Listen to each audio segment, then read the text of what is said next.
Cette série est propulsée par Kaleido, qui accompagne les familles dans l'épargne-études depuis 1964. Enfant, on écoutait des dessins animés, des films en famille. On dirait que nos parents se posaient beaucoup moins de questions sur notre temps de télévision que nous, on peut s'en poser aujourd'hui sur le temps d'écran de nos enfants.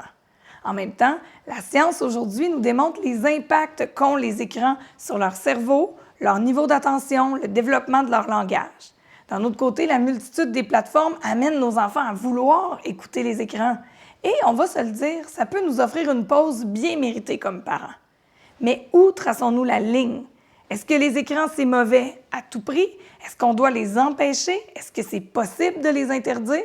Est-ce qu'on peut leur en laisser d'en consommer un peu? On en discute avec Sarah Hamel, psychoéducatrice. Elle est autrice de 5 livres aux éditions Saint-Jean, conférencière, et son approche, c'est d'aller voir la cause qui se cache derrière le comportement.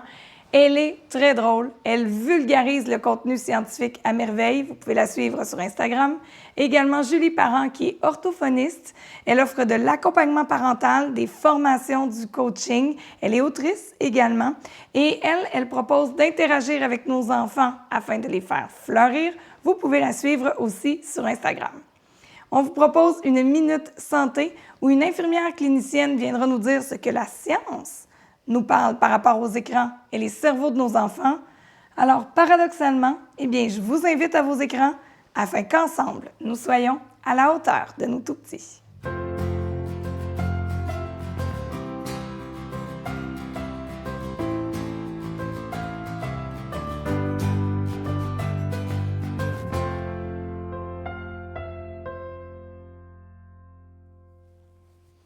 Bonjour, mesdames.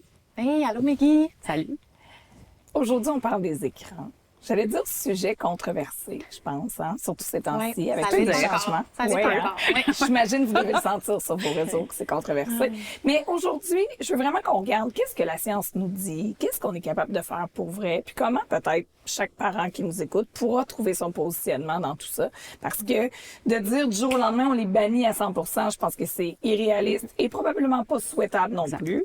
Mais il faut savoir les impacts que ça peut avoir. Fait que je voudrais savoir, dans vos bureaux, comme orthophoniste, comme psychoéducatrice, comment ça se présente les écrans dans les familles en ce moment là, de ceux qui ont des enfants de 6-9 ans?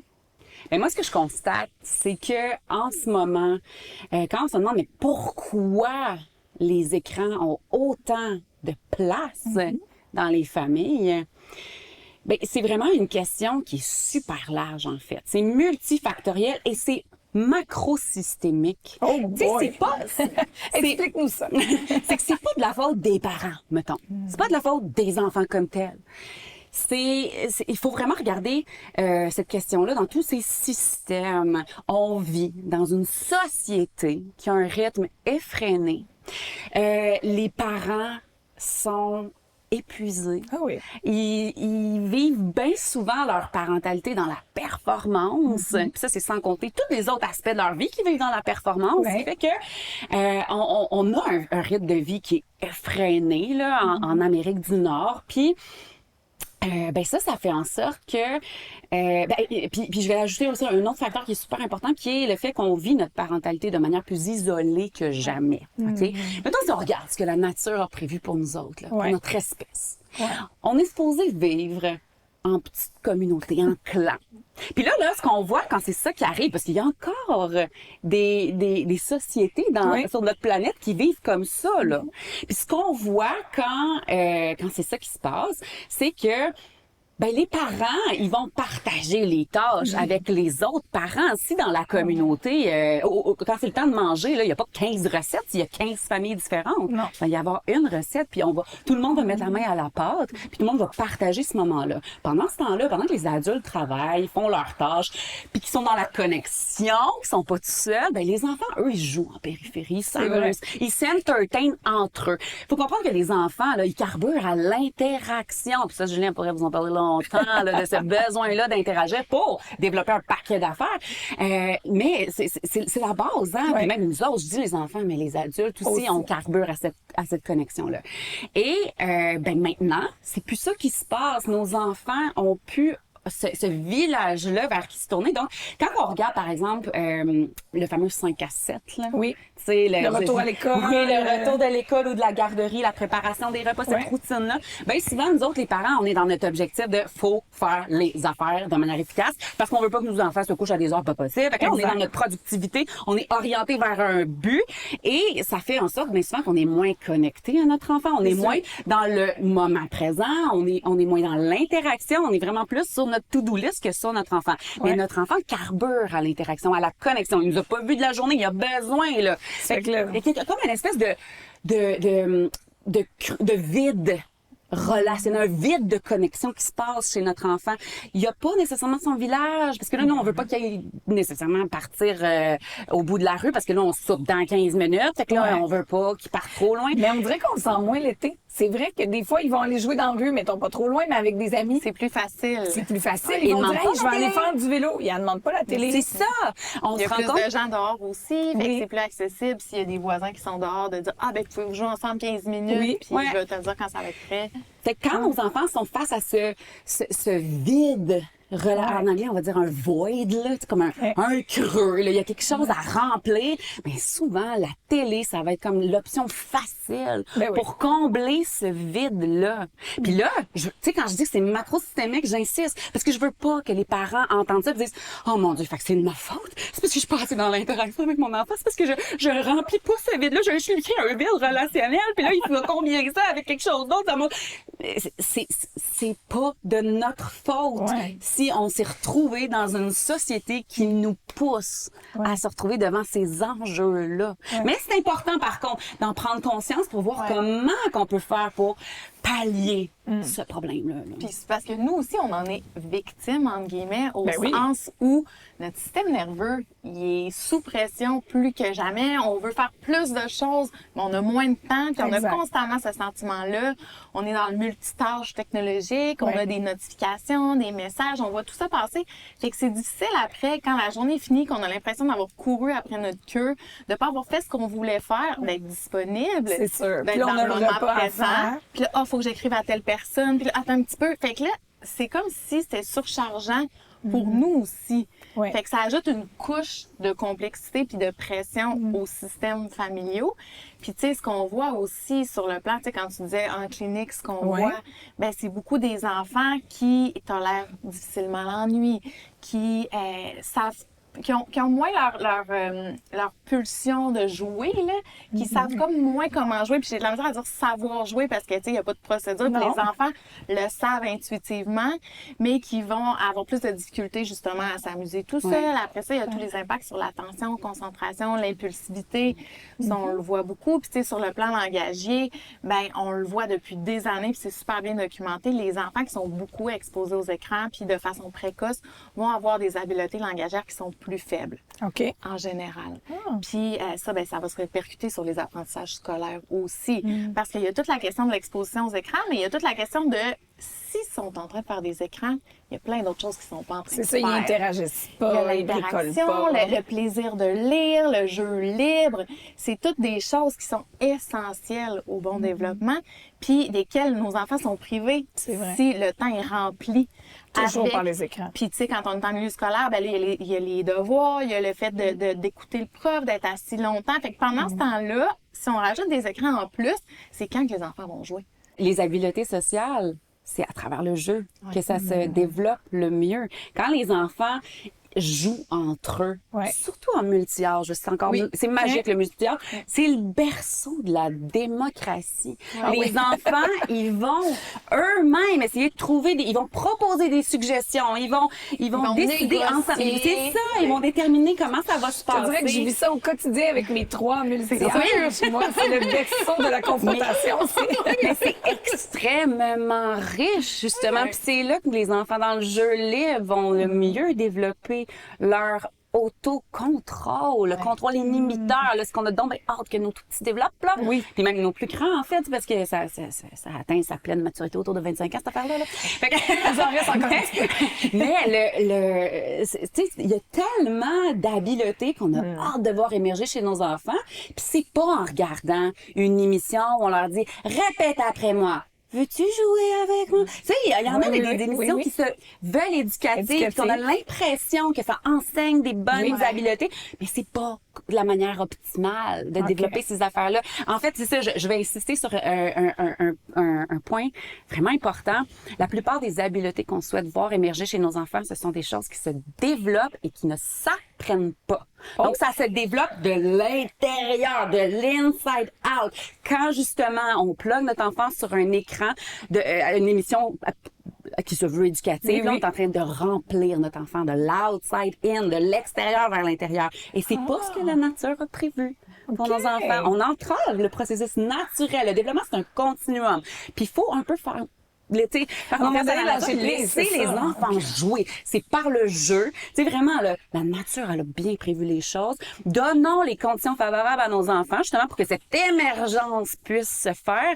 Puis ça va bien aller. Mais les écrans, ça vient entraver, justement, ce processus naturel. Il faut se rappeler aussi que c'est normal que les enfants, mettons, trouvent ça plate si on les entertain pas. Puis c'est normal qu'ils chignent, puis qu'ils chiolent. Puis, tu sais, c'est comme si nous, on avait de la difficulté à tolérer ça comme parents aussi. Parce que tu le dis souvent, notre réservoir, il est déjà plein. Sensoriellement, on est complet. On va se dire, entendre, lirer, chigner. Là, on est comme, prends ta tablette. Des fois, ça va plus vite. Oui, puis c'est normal aussi qu'on n'ait pas de fun nécessairement à jouer au jeu de nos 6-9 ans. Là. C'est sûr. Ça se peut que j'ai pas les mêmes intérêts que mon enfant de 17 ans. C'est normal. J'ai pas 7 ans. C'est tout à fait normal que j'ai pas le même fun que lui. Puis, encore une fois, je l'aurais dit, c'est pas ce que la nature a prévu. La nature a pas prévu que ce soit à nous d'entertainer nos enfants. Ils sont supposés avoir accès à une communauté d'enfants avec qui jouer puis se divertir. Puis s'ils ont pas ça, ben ils vont se tourner, vu qu'ils carburent à l'interaction, ils vont se tourner vers la personne qui est disponible. Puis ça se peut que la personne qui soit disponible, elle ait les deux mains dans le poulet cru, là. Puis elle peut pas jouer parce que c'est pas possible, c'est physiquement possible à ce moment-là. C'est quand je parlais de ce cru-là. On manger vraiment beaucoup de poulet. Parce que c'est toujours l'exemple que je donne, le poulet cru. En fait, chez vous avec ton vieux poulet cru. La raison pour laquelle je donne l'exemple du poulet cru, c'est parce qu'il y a toujours quelqu'un qui va dire, oui, mais invite-le à préparer le souper avec toi. Tu sais, des fois, c'est pas possible, justement, parce que c'est quelque chose que tu veux pas que ton enfant, ben là, les 6-9 ans, ils ont plus, justement, d'autocontrôle, sont plus capables de pas se mettre les mains dans la bouche, là. Mais un plus petit, qui a zéro encore autocontrôle, va pas se souvenir de ta consigne de mettre pas les mains dans la bouche si t'as touché à du poulet cru. Bien évidemment, fait que c'est super dangereux avec des plus petits, là. C'est pour ça que je donne cet exemple-là, tout le temps. Mais là, ça me rappelle. Les gens vont s'en rappeler. C'est sûr. Même dans des saisons préalables de balado. Mais là, je vous entends. Je suis tout à fait à l'écoute de ce que vous me dites, mais j'entends aussi des parents qui vont écouter l'épisode et qui vont dire, oui, mais enfants des années 80 et 90, on écoutait quand même souvent beaucoup de télé. Je veux dire, à l'époque, il y avait Feu, Canal Famille qu'on pouvait écouter. Peut-être pas du matin au soir, mais vraiment par période. Avec nos parents, on écoutait des films, tout ça. Quelle est la différence entre, si je peux dire, des écrans externes versus une tablette, un téléphone? Est-ce qu'il y a vraiment une différence? Est-ce qu'on devrait, pour nos 6-9, restreindre un plus que l'autre? Oui, bien, il y a énormément de différences, en fait. Puis, tu sais, on dit ça, nous, on n'est pas mort de ça. Effectivement qu'on n'est pas mort de ça, mais ça se peut quand même que ça ait une incidence. Peux-tu dire qu'on a peut-être eu des petits on n'est pas mort, mais ouais, c'est ça. Cette question-là, parce que, tu sais, il y en a eu des études sur la télé, là. Puis oui, ça avait une incidence potentielle sur le développement de l'attention, de la concentration, de tout ce qu'on est en train de dire. La grosse différence, c'est que c'était circonscrit dans l'espace puis dans le temps. On passait pas la journée devant une télé. Puis il n'y avait pas constamment une télé pour nous rappeler qu'on pouvait faire du temps d'écran versus avec les devices, les téléphones, les tablettes. Oui, portables puis portatifs puis qu'on a toujours sur nous. Fait que ça explose le temps d'écran puis ça change notre rapport aussi à l'écran parce que on n'est plus dans le divertissement, dans le rituel, dans le, justement, on va écouter, on donne tout le temps l'exemple de la petite vie, des légendes de communion sociale qui se passent autour, parce que ça, c'est beau, puis c'est le fun. Mais là, on n'est plus là-dedans, là. On est dans mon attention, mon cerveau veut toujours aller là. Et constamment distrait, parce que la composante addictive, elle est énorme. Puis, fait qu'il y a tout ce rapport-là qu'on devient plus dépendant nécessairement. Puis ça, c'est neurophysiologique. Là. Okay. Puis nous, on l'est en tant qu'adultes. Nos enfants vont être encore plus vulnérables étant donné que leur cerveau n'est pas encore développé. Puis il y a toute la nature du contenu aussi. Ah oui. Tu sais, moi, quand j'étais petite, j'écoutais Iniminimagimo, Robin et Stella, Passe-Partout. C'était des personnages, c'était des histoires. Mais même les plus vieux, les intrépides, tu sais, le Watatata, toutes ces affaires, le rythme était différent quand on parle du contenu. Des scénarios sociaux. Exactement. Aussi, des situations de la vie de tous les jours qu'on peut retrouver puis qu'on peut transposer à notre réalité. C'était pas des tonnes de bombardements de stimulation, des vidéos courtes aussi qui nous... mais c'est ça. Qui s'additionnent, puis qui viennent capter notre attention, qui viennent compétitionner pour ce qu'on est en train de regarder. On peut même parler des jeux vidéo. Oui. Les jeux vidéo... Au niveau du contenu, tu sais, nous autres, si on dit, ben moi, je jouais je faisais des marathons de journée entière à Mario Bros. Mais Mario Bros versus les jeux vidéo d'aujourd'hui qui sont hyper surchargeants, juste au niveau visuel.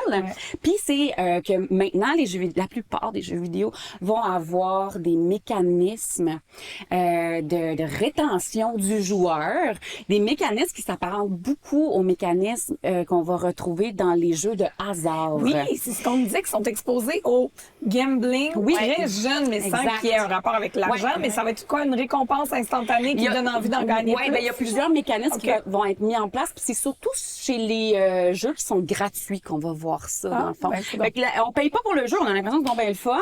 Sauf qu'après ça, c'est soit qu'il va falloir payer pour débourser, tu sais, pour avoir des skins, là, qu'on appelle des apparences de personnages différentes, ou pour... Des tableaux supplémentaires. Exactement, ou des skills, là, des habiletés, des armes, là, des choses comme ça. Te permettre d'aller plus loin. Oui, voilà. Mais ce qu'on va voir pour amener le joueur, dans le fond, ce que ces jeux-là veulent créer, c'est une habitude de jeu.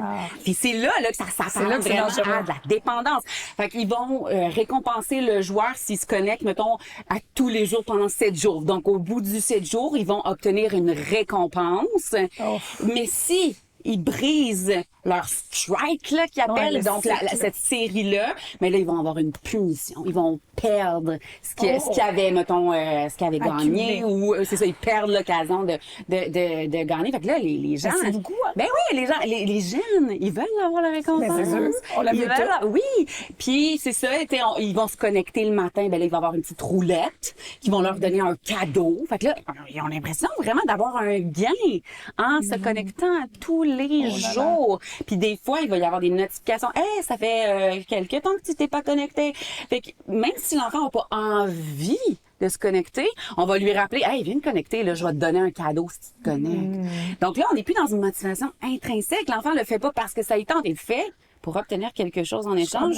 Puis, c'est là qu'il risque d'apparaître cette dépendance-là. C'est pas tous les jeux qui sont comme ça. Comme je dis, les jeux, tu sais, mettons, si on passe aux jeux comme Zelda, puis les Mario Bros, qui ont une trame, là, narrative, puis... J'ai retrouvé mon vieux Super Nintendo qu'on a apporté au chalet, puis des fois, les enfants, en revenant du ski l'hiver, par exemple, vont jouer, là, ils adorent ça, puis des fois, même, on va jouer avec eux, fait que ça devient un beau moment aussi, parce que là, c'est comme, oh, vous êtes vraiment bon, je suis comme, on a joué un petit peu. Et j'avoue que Mario, il viendra pas nous envoyer des notifications pour qu'on joue le lendemain. Là. Non, exactement. Mais je trouve que ça m'amène peut-être une suggestion, une astuce aux parents de s'asseoir avec notre jeune. Tu sais, des fois, on va regarder, maman, je peux-tu télécharger telle chose? Ouais, ça a l'air correct, mais peut-être de faire quelques parties avec eux pour voir s'il y a ce type de contenu-là. Parce que 6-9, on pourrait être surpris à quel point il y en a quand même. Ça, c'est la stratégie numéro 1. C'est ça. Puis autant pour la télé, là, puis les émissions. Oui. Pour protéger justement le contenu puis les enfants, puis de savoir est-ce que c'est adapté à leur niveau, à leur stade développemental, à leur stade socio-émotionnel. Est-ce qu'ils vont comprendre? Est-ce que ça va trop vite? Et peu importe l'âge de l'enfant, si on co-visionne ou si on co-joue avec notre enfant, ben là, c'est comme un contrôle parental qui se fait nécessairement. Puis tu sais, c'est la stratégie aussi universelle qu'on donne pour les écrans. Tu sais, quand je dis qu'il y en avait juste une télé dans le salon pour toute ou la dans famille. le sous-sol, de sortir les écrans de la chambre à coucher, puis de les laisser dans les aires communes pour que, puis ça, c'est super bien documenté aussi, les enfants, ils savent qu'ils sont dans une aire commune. Donc, ils ont moins tendance à tomber dans des contenus qui sont défavorables, inappropriés. Ils ont moins tendance à être longtemps sur des vidéos, justement, qui, tu sais, ça leur donne comme un genre de jugement supplémentaire parce qu'ils savent que leurs parents sont là. Tu sais, l'idée, c'est pas de les surveiller constamment, mais c'est de garder le contenu dans des aires communes. Ça, c'est comme une règle de base parce que pour l'instant, de demander aux industries, aux réseaux sociaux, aux industries du numérique, de réglementer, ça se fera pas demain matin. Non, clairement. Fait que c'est une façon, nous, d'avoir une règle qui est plus solide, qui permet de cohabiter avec les écrans, puis d'avoir un certain contrôle. Nous, comme parents, c'est de se placer en position de curiosité. Tu sais, quand on disait de mettre l'écran dans une pièce commune, bien justement, c'est pour que si mon enfant est exposé à du contenu qui est pas approprié ou qui est contre mes valeurs, tu sais, je pense à tout que c'est hyper misogyne de l'avant ou par rapport à du contenu très grossophobe. Ben, si je me rends compte que mon enfant est exposé à ça, puis que je dis, hey, Noé, tu vas être exposé à ça, je te confie son téléphone, hey, là, je m'éloigne de mon objectif. Là. Puis lui va peut-être avoir encore plus envie d'en consommer parce que exactement. C'est le fun. Je ferme la discussion au lieu de l'ouvrir. Moi, je veux ouvrir la discussion. Pour ça, je dois me placer en position de curiosité, puis je dois. Mon objectif, justement, c'est pas de faire en sorte de le convaincre de plus consommer ça, mais c'est de semer la graine du doute par rapport à ça à quoi il est exposé. J'aimerais ça, faire juste une petite pause. On va aller à la Minute Santé pour voir au niveau de notre cerveau, du cerveau de nos enfants, qu'est-ce qui est à surveiller. Allons-y.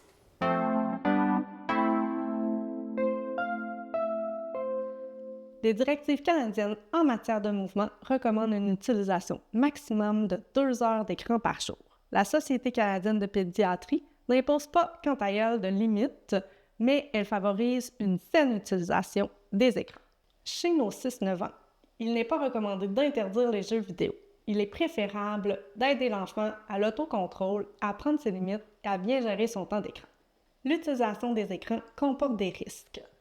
Il favorise la sédentarité, donc l'apparition d'obésité. La lumière bleue des écrans nuit à la production de mélatonine. Il faut donc cesser l'utilisation des écrans au moins 1 heure avant le dodo. Il expose l'enfant à l'univers des jeux de hasard. Il peut aussi développer une perte d'intérêt pour les autres activités ainsi que les interactions sociales et familiales. On peut observer une augmentation du temps d'écran, une apparition d'anxiété plus élevée, des comportements comme l'irritabilité ou l'excès de colère. Voici quelques astuces de prévention. Fixer des limites de temps et de contenu. Privilégier les jeux éducatifs qui favorisent le développement, comme les jeux logiques ou des casse-têtes. Discutez et intéressez-vous aux jeux de votre enfant. Il sera plus facile de le sensibiliser aux risques.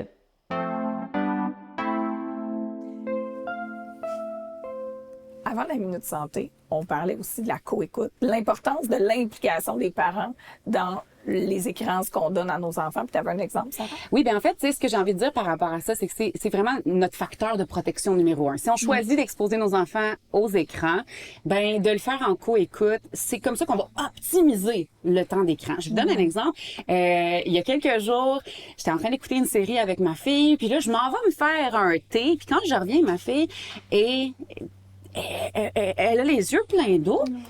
Puis là, ben, est-ce que c'est triste? Qu'est-ce qui vient de se passer? Puis là, je vois justement, là, la maison du personnage était détruite. Puis là, ce que j'ai choisi de faire, c'est j'ai reculé. Je voulais qu'on vive ensemble. Je voulais voir qu'est-ce qui l'avait remué. Puis je voulais pouvoir justement utiliser ça pour faire de la validation émotionnelle indirecte, pour pouvoir mettre des mots sur ce que la petite lapine était en train de vivre. Fait que là, j'ai pu constater c'est quoi qui se passait. Puis là, j'ai vraiment pu aller en profondeur. Ah là, elle a honte parce qu'elle a fait quelque chose qu'elle regrette. C'est pas ça qu'elle voulait faire. Elle se sent coupable. Puis là, ma fille qui pleurait parce que là, enfin, j'allais mettre des mots. Puis là, j'ouvrais les valves. Fait que pour ma cocotte, ça lui a permis de vraiment bien comprendre ce qui se passait. Parce que là, elle avait juste... elle était exposée à un cocktail d'émotions qu'elle comprenait pas nécessairement. Et puis, elle était tout seule là-dedans. Puis ce que j'adore comme phrase qui nous vient du docteur Gabor Maté, c'est qu'une émotion, en soi, c'est pas dangereux. Mais être tout seul dans une émotion qu'on ne comprend pas, c'est ça qui risque d'amener de la détresse. Fait qu'en reculant l'émission, en mettant des mots, je suis allée rejoindre mon enfant dans son émotion, je suis allée mettre des mots pour qu'elle comprenne. Et c'est ça qui a fait en sorte qu'elle n'a pas été en détresse par rapport à ça à quoi elle avait été exposée. Nos enfants sont pas supposés aller chercher leur sécurité émotionnelle puis leur refuge à travers leurs amis. Ils sont supposés de revenir à nous pour le faire. Puis c'est pas ce qu'on sent en ce moment, en tout cas. Non, puis on Pas parle dans notre de société. rituels. Non, c'est ça. Puis ça, c'en est un, justement, le film du vendredi, puis la série qu'on écoute ensemble, puis qu'on a hâte de revisiter, ou même des fois des balados, des histoires audio qu'on écoute en voiture ou les livres. Puis tu sais, on a parlé un petit peu des livres, du plaisir de lire. Puis moi, un conseil que je donne toujours, c'est de lire à nos enfants jusqu'à l'adolescence. Ah oui? Parce que souvent, on a l'impression que parce qu'ils sont en âge de lire, ben ils sont capables. Ben oui. Et ils vont le faire tout seuls. Oui. Mais pourquoi? Tu sais, pourquoi on leur lirait pas encore? Pourquoi on n'aurait pas... Tu sais, puis souvent, c'est un moment qui manque aux parents puis aux enfants aussi. Quand on interroge les enfants dans les études, là, ils adorent ce moment-là de lecture partagée. Là, je m'assois avec mon parent puis je fais juste écouter sa voix me raconter des choses puis on parle de ce qu'il y a dans le livre. Puis Pour faire une page, des fois, on faisait ça aussi. Oui. Parce que, veux pas, du temps de lecture, ça s'additionne au devoir. Puis à un moment donné, on manque de temps. Mais on pourrait l'intégrer. Dans puis un on fait une rituel qui est le lecture. fun, là, puis Si on qui voit est qu'il y a des mots plus réconfortant. difficiles aussi, c'est un beau prétexte pour les expliquer. puis aller plus loin. Exactement. Puis c'est là qu'on peut approfondir aussi certains éléments langagiers, puis les connaissances, puis la construction du monde que les enfants vont se faire, tu sais, leur compréhension du monde. Tu sais, même nous, tu sais, je pense à notre utilisation à nous. Je veux dire, moi, j'adore lire vraiment beaucoup. Mais, je veux dire, le soir, quand je suis fatiguée, j'ai le goût de prendre mon téléphone. Là. C'est sûr. J'ai bien plus le goût d'aller chercher cette gratification immédiate-là, alors que je le sais que ça me ferait plus du bien de lire. Puis à chaque fois que je lis, ça me fait oui, parce que ça demande un effort. Exact. Puis c'est dans ce contexte-là qu'on se place et qu'on place nos enfants. Ouais. Dans la loi du moindre effort. Tu sais, l'humain est aussi Ah, c'est paresseux. sûr, c'est sûr. Puis jusqu'à quel point nous-mêmes mettre les écrans de côté pourrait nous aider à redescendre cette surcharge-là. Parce que si c'est pas bon pour le cerveau de nos enfants, je comprends que le nôtre a fini d'être développé, mais ça doit quand même l'embourber, Ça a l'encrasser. quand même une incidence sur le nôtre aussi, Ah oui? là. Oui. Puis, tu sais, ça part de nous, en fait. Puis c'est ça qui est difficile dans ce constat-là. Puis c'est ça qui est confrontant. Ben, c'est Puis, parce que même nous, ça interfère avec nos relations, ça interfère avec notre productivité, avec notre concentration. Puis, le modèle qu'on donne à nos enfants, tu sais, on le sait, les enfants apprennent par mimétisme. Puis ça, c'est neurologique. Dans leur cerveau, ils ont des neurones miroirs qui font qu'ils vont reproduire ce qu'on fait, puis qu'on reproduit ce que nos parents ont fait, même si on voulait pas reproduire ces affaires-là. On va refaire ce qu'on voit. Fait que si les enfants ils nous voient toujours sur notre cellulaire, bien, en plus de tout l'interférence que ça fait, qu'on est moins connecté, qu'on est moins sensible à nos enfants, qu'on manque des bouts puis qu'ils veulent notre attention, en plus de ça, ce que ça fait, c'est que eux, c'est ça qui encode, qui enregistre. Puis que cet objet-là, qui est donc bien précieux, avec lequel mon parent est en relation constamment, ben ils vont le refaire. Puis ça, c'est documenté que les enfants vont avoir un modèle d'utilisation des technologies numériques similaire à leurs parents en termes de temps. Tu sais, dans le fond, là, des fois, ce qu'on a envie de faire, ça correspond pas nécessairement à ce que notre système nerveux aurait besoin qu'on fasse. Puis ça, c'est important. Ouais. Qu'on soit capable de faire des petits check-ups là, de comment je me sens dans mon corps. Là, ça se peut là, que ce que j'ai besoin, c'est de bouger mon corps, d'être en connexion avec des personnes que j'aime, que j'aille faire un tour là, dans la nature, là, tu sais, de faire quelque chose qui va faire réellement du bien. Puis malheureusement, la réponse honnête, c'est que jamais notre système nerveux a besoin qu'on s'écrase puis qu'on scrolle. Même si, comme Julie vient de le dire, là, on va le faire, même si on est au courant de tout ça, parce que des fois, on est vraiment épuisé de notre journée. Puis le contexte fait ça. Ça nous fait du bien. Mais oui, ça nous fait du bien. Ça nous chauffe de la dopamine. On aime ça. Notre cerveau triple là-dessus. Puis il y a une notion de divertissement aussi, des fois, quand même. Ouais. Il y en a plusieurs qui disent les écrans, ça fait du bien, ça nous relaxe avant d'aller dormir. Est-ce que c'est la dopamine qui envoie à notre cerveau qui nous donne une impression de se détendre, mais dans le fond, ça nous stimule? Est-ce qu'on devrait conserver ça, les écrans avant le dodo? Ben, c'est un piège. C'est un piège. C'est ça. C'est une fausse impression de détente. Parce que, tu sais, moi, j'aime comparer ça à, dans le fond, c'est comme si on mettait sur pause le système nerveux à ce moment-là. Tu sais, mettons, là, j'entends des fois des parents qui vont justement mettre l'enfant devant la télé au retour de la garderie ou de l'école parce qu'ils disent que ça le décompresse, ça l'aide là, à se décharger de sa grosse journée, mais c'est pas le cas. Ça met sur pause. Sur le coup, il est comme obnubilé par ce qui se passe. Là, fait qu'on a l'impression qu'il est tranquille, on a l'impression qu'il est relax, mais En fait, non, c'est Ça va une sortir plus stimulation. tard. C'est ça. Exact. On pèle par en avant. Ouais. Ça met tout sur pause. Ouais. Tu sais, tout, au plan cognitif, sur le plan langagier, sur le plan socio-affectif. Fait qu'on est en train encore de remplir. Fait que s'il est déjà rempli de sa journée, mais là, on en rajoute. Fait que non seulement ça met sur pause son développement, mais ça ajoute une source de stimulation. Fait que c'est sûr que le soir, avant le dodo, c'est pas une bonne idée. Le matin, c'est pas un bon moment non plus. Parce que là, on arrive avec un citron qui est plein de jus là, de dopamine. Là. Puis là, si on scroll pendant 1 heure, là, ben là, tu fais un hard squeeze. Là. Tu le vides. Puis tu sais, moi, j'ai remarqué aussi les nuits que je dors moins bien, où j'ai plus le goût d'y aller. Puis tu sais, c'est tout ça aussi qu'on veut éveiller chez les parents, cette conscience-là.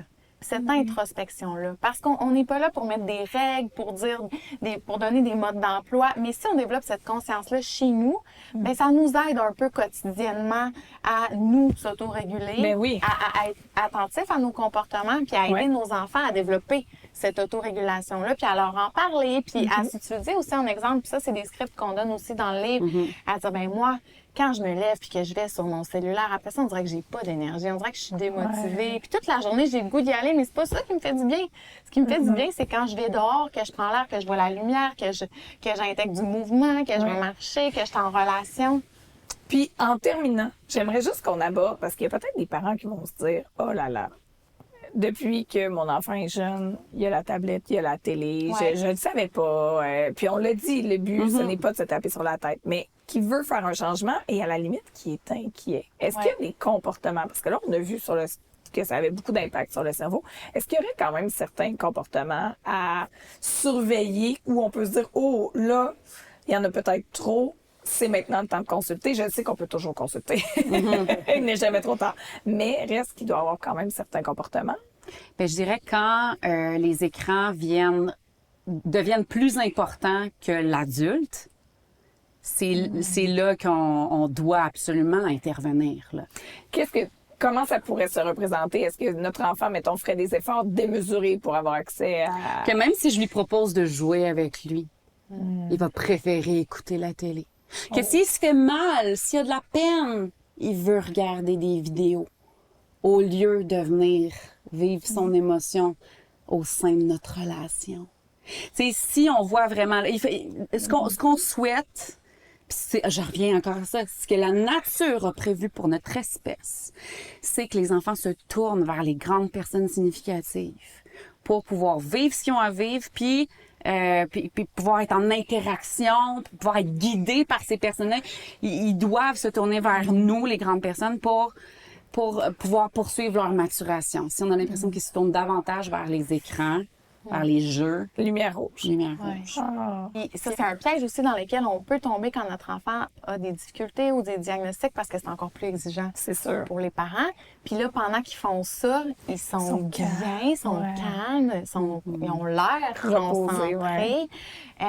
Alors que ces enfants-là sont encore plus à risque que ça a un impact sur leur développement. C'est pour ça que c'est une question qui est sensible, qui est difficile, qui est compliquée, puis qui demande, puis c'est ça qu'on essaie de faire dans le livre, de donner le plus d'informations qui soient pertinentes, aidantes aux parents pour développer cette conscience-là, puis utiliser les meilleures stratégies possibles en fonction des situations de chacun, finalement. Parce qu'on l'a vu, même si on a 35 minutes, c'est dur à circonscrire dans un seul épisode. Mais du moins, ce que je retiens, c'est vraiment tout ce que ça nous apporte comme surcharge, les écrans, autant pour les plus petits que même nous, les parents. Puis je pense que l'idée aujourd'hui, c'est simplement de se dire, on prend un temps d'arrêt, justement. On va revalider nous-mêmes à l'intérieur de notre propre relation avec les écrans.